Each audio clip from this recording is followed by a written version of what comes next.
পাদের বাচ্চা পাদ, চল কাঠগড়ায় চল। মহামান্য আদালত, আজ কাঠগড়ায় দাঁড়িয়ে আছে একটি পাদ।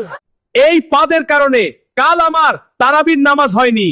তবে সমস্যা তা না মহামান্য আদালত, এটি আসে মূলত নামাজের নিয়ত করার পর, অজু করার পর 10টা মানুষের সামনে কিংবা বন্ধুদের সাথে আড্ডা দেওয়ার সময়। কেন রে, এই সময়েই কেন আসতে হয় তোকে? আমরা কি কিছু বুঝি না?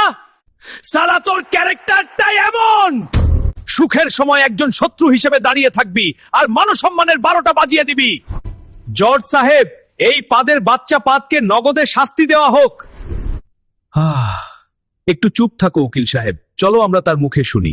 হ্যাঁ, আমি দোষী, কিন্তু একটা কথা মনে রাখবেন সবাই, যতদিন পর্যন্ত আপনারা ভাজা পোড়া খাবার খাবেন কিংবা খাবার খাওয়ার পর দীর্ঘ সময় ধরে পেশাব পায়খানা বন্ধ রাখবেন, ততদিন পর্যন্ত আমি আপনাদেরকে এভাবেই কষ্ট দেব। কারণ আমি জানি আপনারাই আমাকে সৃষ্টি করেন, কিন্তু আমি তো আপনাদের কথা মানি না। কতক্ষণ আটকায় রাখতে পারেন? 5 মিনিট, 10 মিনিট, তারপর কোনো দিক দিয়ে ছুটে আসি, বুঝতেই তো পারেন না। আর তাই যদি জীবন সুন্দর করতে চান তাহলে নিয়ম মেনে চলুন, সতর্ক থাকুন।